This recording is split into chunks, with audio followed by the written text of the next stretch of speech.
দ্বিতীয় প্রজন্মকে দিয়ে একটা প্রেসার গ্রুপ তৈরি করে আসলে বিসিবি নির্বাচনী বৈতরণী পার হতে চেয়েছিলেন বাংলাদেশ ক্রিকেট টিমের সাবেক অধিনায়ক তামিম ইকবাল, কিন্তু সরকারের কর্তৃত্ব ব্যবহার করে মূলত সেইটা আবার ঠেকালেন ক্রীড়া উপদেষ্টা জনাব আসিফ মাহমুদ সজীব ভুঁইয়া।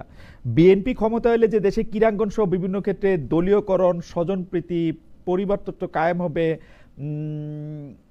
বিএনপি নেতাদের দ্বিতীয় তৃতীয় প্রজন্মের খবরদারি বাড়বে, সেই আলামত কি স্পষ্ট হলো, নাকি বিসিবির উপরে যে সরকারের কন্ট্রোল বেশি, অর্থাৎ আসিফ মোহাম্মদ সজীব ভুঁইয়ার কন্ট্রোল বেশি, সেইটা প্রতিষ্ঠিত হলো? আপনি এটাকে দেখতেছেন কিনা, দেখলে কিভাবে দেখতেছেন? মানে এটার মধ্যে একটা পুরোপুরি স্পোর্টস মিশ্রিত, এটার মধ্যে একটা পুরোপুরি হারজিত আছে। এই মুহূর্তে আসিফ মোহাম্মদ সজীব ভুঁইয়া 2-1 গোলে এগিয়ে আছেন বলে মনে হচ্ছে আমার কাছে। আমি উত্তর দিব নাকি আপনি বলবেন? একটু যদি শুরু করেন আর কি। আমি মানে এটার যে ইন্টারনাল পলিটিক্স সেটা নিয়ে কমেন্ট করাটা ঠিক হবে না। ইন্টারনাল পলিটিক্সটা কি, কারণ আমি এই ইন্টারনাল পলিটিক্স এর মধ্যে আমি এটার বিভিন্ন ধরনের খবর শুনি এবং আমি অ্যাকচুয়ালি শিওর না যে ইন্টারনাল পলিটিক্সটা কি। তবে একটা বিষয় হচ্ছে কি, যে মানে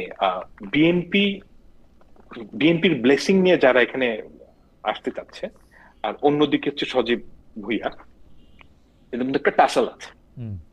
এবং এই টাসালটা, তবে একটা কথা কি, যে তামিম তো কোনো বিএনপি নেতার সন্তান না, কিন্তু সে বিএনপির ব্লেসড, বিএনপির তার প্রতি মানে ব্লেসিং আছে, সে দলও করেন। এখন কথা হচ্ছে যে এই যে টাসেলটা, এই টাসেলটা এইভাবে না দেখে আপনার একটা জিনিস দেখা দরকার। মানে আমি তো একজন আউটসাইডার, আমি আউটসাইডার দেখি যে মানে বিসিবির মতো মানে বাংলাদেশের যে বাংলাদেশ ক্রিকেট কন্ট্রোল বোর্ডের যে প্রফেশনাল কারা, মানে কার অ্যাকচুয়ালি এক্সপিরিয়েন্স আছে, আমার কাছে তো মনে হয় যে তামিম ইকবালের অ্যাকচুয়ালি এক্সপিরিয়েন্স আছে, মানে he knows probably more than anyone else কিভাবে ক্রিকেট রান করা উচিত, সম্ভবত, আই এম নট শিওর।